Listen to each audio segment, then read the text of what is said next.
I mentioned that this is, that FOIA in several places encourages people to work together on this. So if there should be a negotiation, if at all possible, or whenever possible. So if the government can tell you, we have some reports that are due this month and they're just really hammering our office. We really need some more time. Can we get this to you in 3 weeks instead of 5 days? If you're the citizen and you don't have any kind of deadline, say yes. Work with them on that. That's going to come back to you when you go, if you go back and you've got something that is more timely, and you can say, you've got that credibility now to say, hey, this time I really do need it quickly. So if you can, I cut you some slack last time, now I really need it. So it's an ongoing conversation.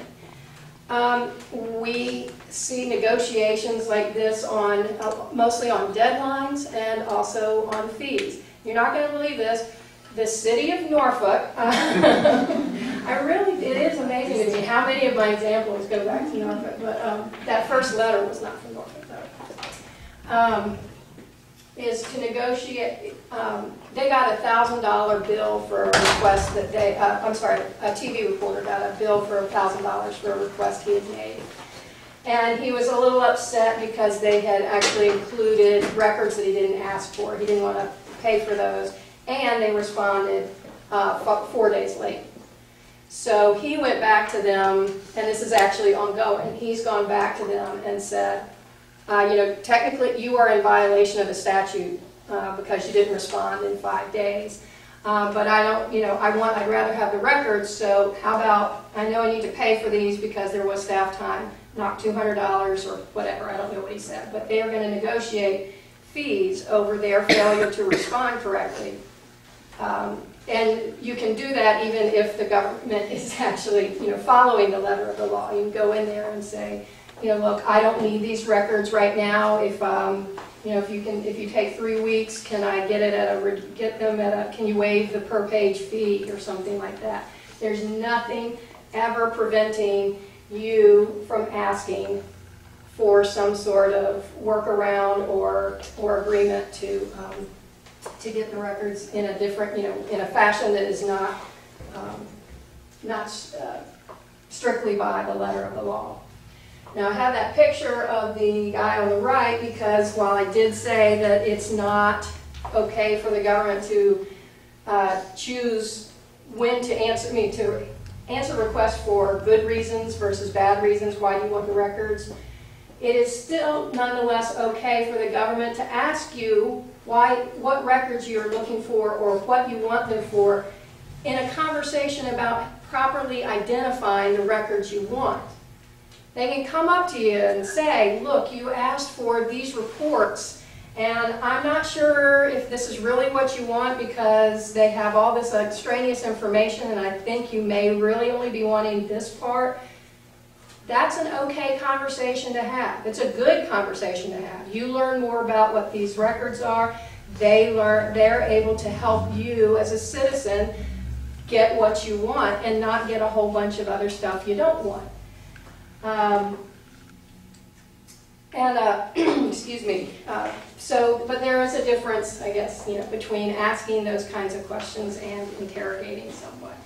I don't think it happens very often, but about 15 years ago, the Associated Press did an audit of state and local government and police departments around the state and asked them for records. They asked all departments for the exact same records and then recorded the responses. And unfortunately, the police departments got there were a lot of recorded responses that were, no, why do you want that record? Who are you? What are you going to do with this?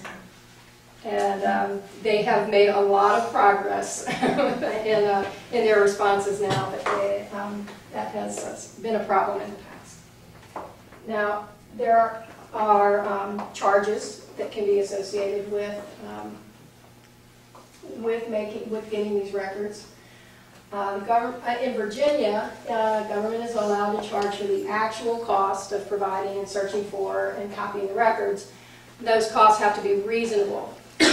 There's kind of two schools of thought around the country. There are some states who just do a flat per page rate, and that's it. Virginia does it this way. Both have their pros and cons for whether it's the best way or not. That's what we have. But the cost should be reasonable. Shouldn't include the overhead. They shouldn't include someone's benefits or vacation time, unaccrued, cashed in vacation time. The cost should not be used to deter you or future requesters. And unfortunately, we do see that. We see what we kind of assume is that the funniest example of that I have, or funny as in just wacko, there was a request, I believe in Stafford County, a citizen asked for some budget documents from 3 members of the County Board of Supervisors, the chair and 2 other members. And they were going to have to search their own emails. And two of the supervisors says, okay, we'll do this, and I get paid, X amount of dollars as a county supervisor, and my prorated charge then is $9 per hour. Okay, no problem. And another guy who I think he was the chair of the budget committee, said, well, in my private job, I make $150,000 per year, and I'm going to have to take a whole day off from work to do this, and to go through my email, so I'm going to charge you $165 an hour for me to do this. That probably was not done as a way to really recoup his own costs. It's probably as a way to deter this particular requester or to try to intimidate him in some way. It resulted in a good for the county attorney in that office. They went back in and they adopted a policy, which was also supported by the Freedom of Information Advisory Council, saying if you're being asked in your official capacity, you can't charge more than what you make in your official capacity. It seems sad that had to be spelled out, but they did do that, and the guy's bill dropped dramatically. If you do have questions about what FOIA does and doesn't allow in terms of charges, there's a great publication by the FOIA Council. I don't know if you can read that address, it's kind of small. So it's foiacouncil.dls.virginia.gov/rep/FOIA charges PDF. If you need it, come get it from me. And that's a very good pamphlet that says shows what the Act actually says, and then shows how the Council, the Attorney General, and the courts have interpreted the charges section. So those are really, pretty much the basics of how FOIA operates. Now, we have some special issues that I wanted to touch on here. One is that, is about privacy. And what comes as a shock to a lot of people, including those in government, is there is no catch-all privacy exemption in FOIA. None. A lot of other states do have either a privacy exemption or they have something in there that says that you should weigh the private, the impact on the privacy of an individual versus the public's right to know. Virginia doesn't have that either. The closest that it comes to in FOIA are some specific references. One is for financial data, personal credit card and bank account numbers, and that's not even really your, I think most people get that one. Cell phone numbers of undercover officers, and that one has also been extended to emergency medicine technicians, basically not wanting to have their numbers out so that if they're in the middle of responding to a call, they're not getting someone calling going, "Can you come get my cat out of the tree?" or something of that nature. And then the one that gets used a lot as this catch-all privacy exemption, even though it doesn't really exist, is this number, the one in the middle, the email addresses of people who signed up for government, it's supposed to say news, not new, alert. Now this one actually it came out of the city of Roanoke because where the guy who was our president at the time, or he is now the president, but where he worked at the time, he was in charge of their news alerts, the city's news alerts, and he was getting FOIA requests for these names so that they could do mailings or what have you. So when they crafted this exemption, they wrote it very narrowly to apply only to these. I'm looking for my copy of FOIA right now. Excuse me.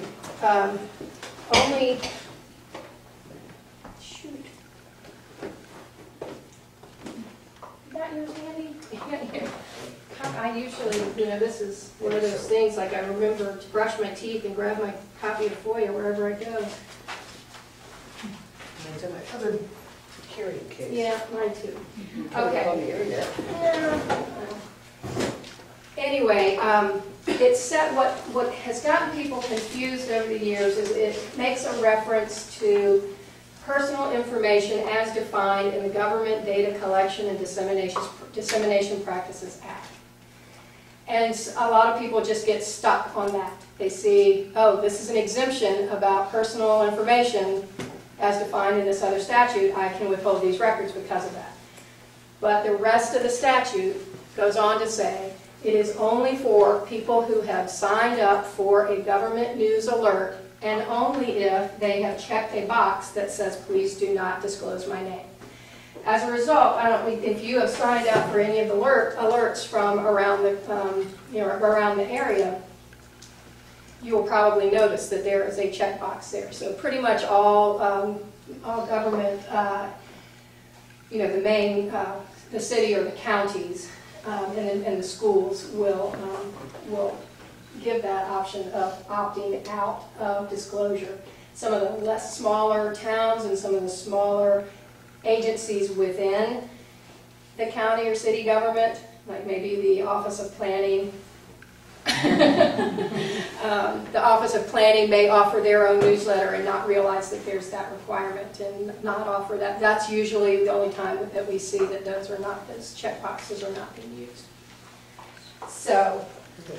That section of it, I'm not sure what section it is. Yeah. It's the chills on the copies. Yeah. It's I'll get it. But that was the main thing I wanted to mention. There are also specific privacy exemptions elsewhere in the code. So that's where we have our exemption for the first 5 digits of your Social Security number, social services and child enforcement information, medical information. There's several others of these types. And now also concealed handgun permits starting as of July 1st.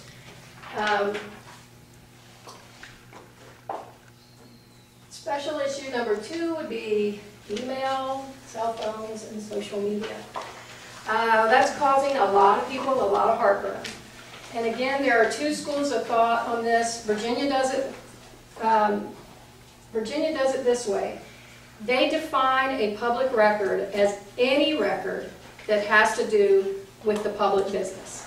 So it doesn't matter if it happened on your government computer, or on your personal computer, or on the stationery you bought yourself and is at your home, or at the paper that is at the office. If it has to do with public business, it is a public record.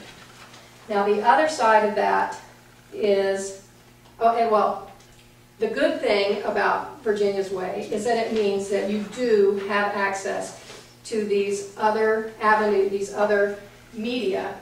And so public business isn't supposed to be, or there's some kind of check on this, these other forms of communication that would prevent you from doing sort of the side business all on the cell phone or through text messages.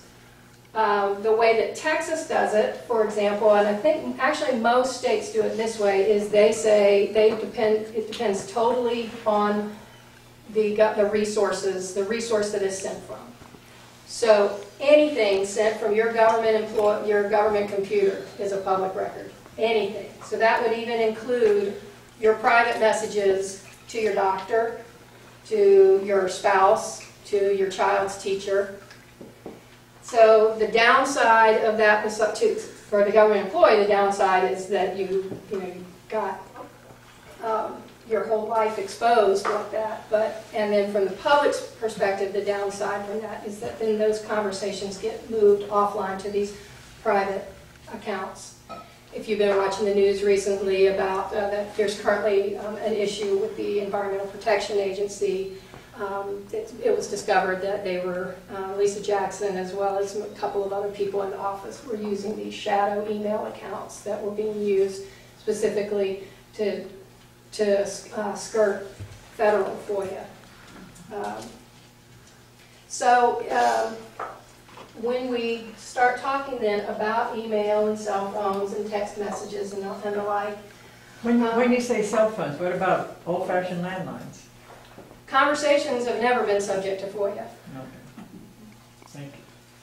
So I should be more clear too that cell phones, we're talking text messages there, not the conversations. Thank you. And even though they are in this new form and they're electronic, they're supposed to be judged just like any other record. You're supposed to be looking at the content of them and not the mechanism or the medium that they came from. What matters is if it's discussing public business and not where it originated or where it was eventually received. What about notes taken during a conversation? Those are public records. If we could kind of hold the questions, give a chance to finish, write your notes down so we can cover all these.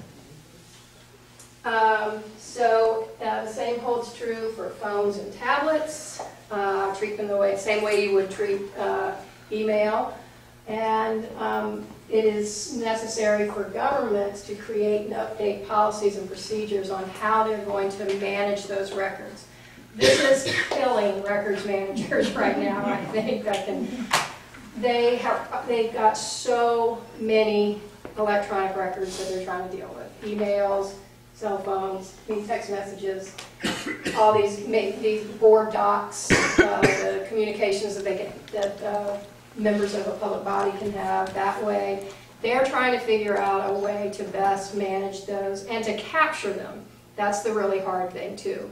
It's when we do records management seminars and we hear lots of times from people saying, look, we would love to manage these, but we can't get a hold of them.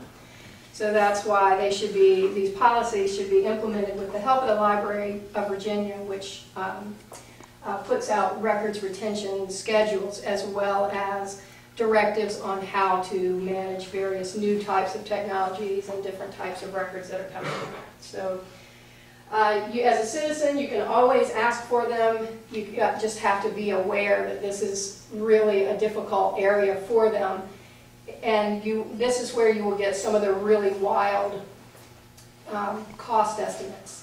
Some who have figured out how to do this are charging very reasonable prices, and then you might go to the next jurisdiction and ask for the same thing, and they're getting, a quote of thousands and thousands of dollars. It's because they don't have the technological savvy themselves to get it, and so they're having to hire outside contractors to come in and retrieve these messages. So just something to be aware of. But with social media, those are all the city's, the city's Facebook page. That's public records, and consequently, citizen responses on a Facebook page have no expectation of privacy when you're doing that. So if you're making a comment, be aware that that is subject to FOIA as well. So then our third special issue is out-of-state requests. And actually, sorry, one of the slides that's missing, I guess you have this one, it says personal redact. This is a copy of a one page of a York County school board member's school division issued cell phone.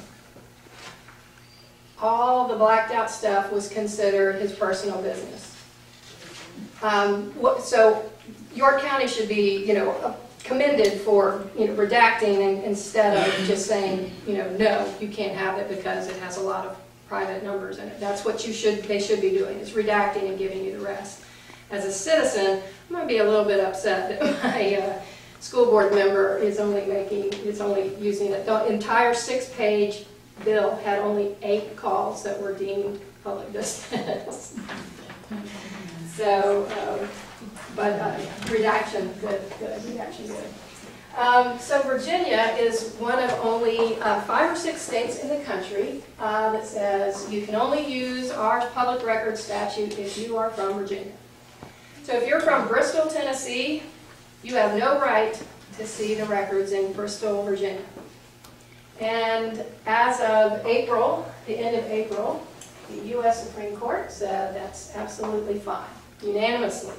Now, we were involved in this case as a friend of the court. We filed a friend of the court brief. I didn't think we were going to win. I didn't think the constitutional argument was very strong. I didn't think we were going to lose 9-0. So I was a little stung by that. And unfortunately, we have seen already some localities who once used to give records routinely, because they would just say, oh, well, I don't care if you have these records or not. They are now denying requests based on this opinion, which here we have one of those things about the letter versus the spirit. So constitutionally, it's okay. The argument is usually that it's a burden on government to do this, but the spirit of the law is to recognize that people still have an interest in the states nearby, in other states in the Union that doesn't fall neatly along geographic borders. They may have a loved one in a nursing home in that locality. They may own property in that locality. They may be partners in a business in that locality.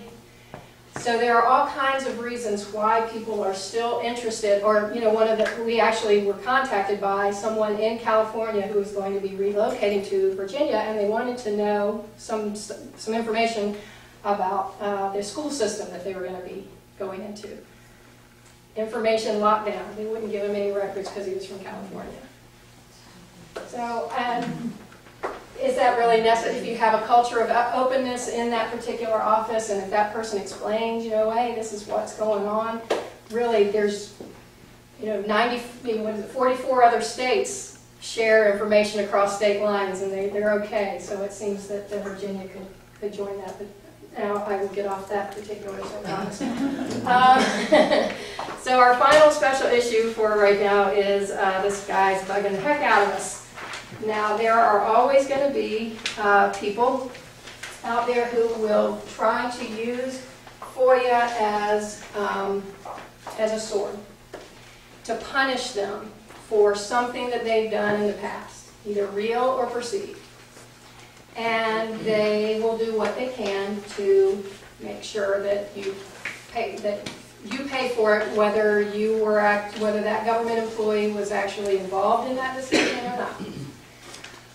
Over the years, there have been a couple of times when legislation has been introduced to try to deal with this type of requester, and it is usually called, for lack of a better term, it usually gets called harassment by FOIA.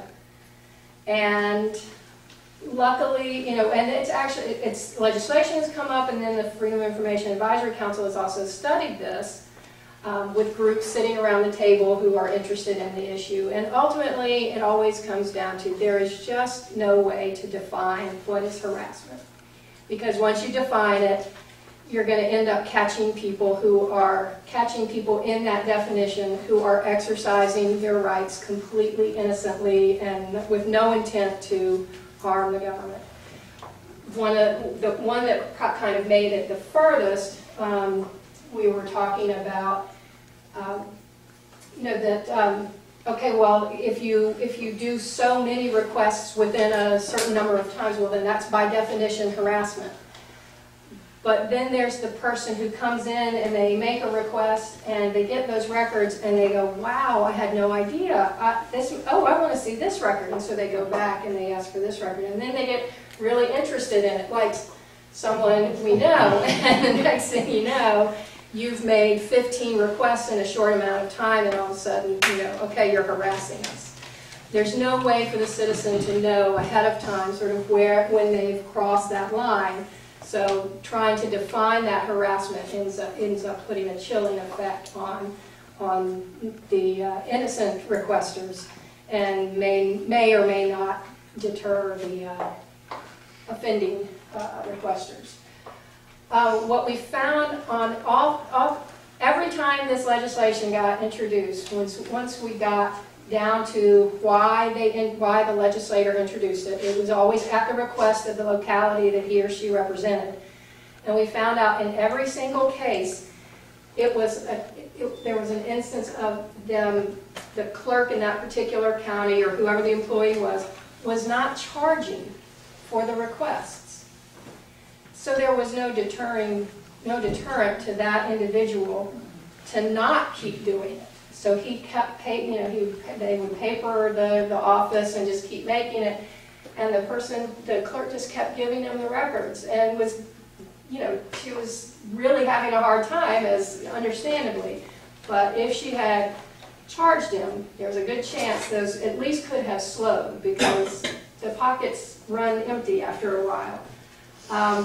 Also, there is a provision in FOIA that says if your bills are not current within 30 days, then the government doesn't have to fill your request until all your bills are current.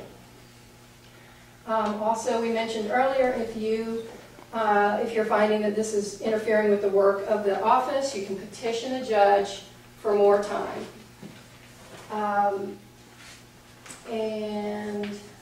But as a government employee, what we often tell people who are facing similar situations is you just gotta fill every request, and again, try to take that emotion out of it, move it along, move it on.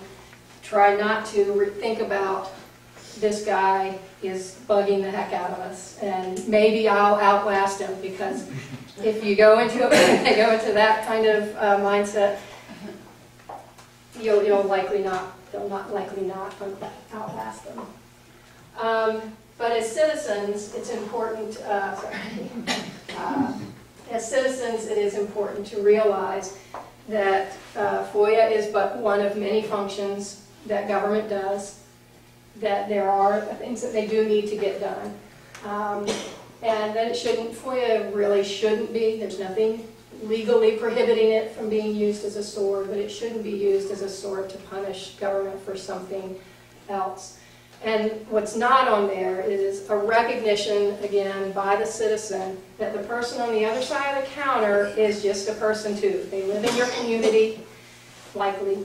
A lot of times that we run into a lot of people who really want to do the right thing, but because of something maybe that came down from their boss or their boss's boss, they're afraid to make a mistake. They're afraid to release something and then get in trouble for it. Case in point, City of Richmond Police Department. The attorney for the department released some records to a group called the Wingnut Collective, which was a self-described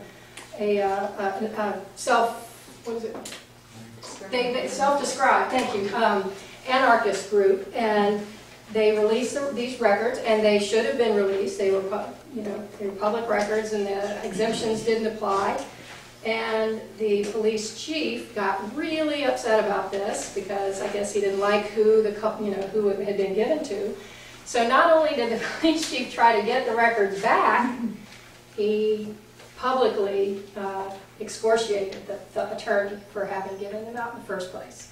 So if you're getting raked over the coals because you gave out records that you were legally required to be given out, you can understand how some of them are going to be very reluctant to interpret FOIA in any kind of way that might get them in trouble again. And so as citizens, a recognition that that person is trying to do their job and possibly trying to save their job, that can go a long ways too. For government, what I always like to remind them is to think of themselves as being on the other side of the counter as well. And what would you, as a citizen, how would you like to be treated if you really wanted some information that you needed? How would you like the process to go? So that's basically what I got here, and I'd be happy to answer questions.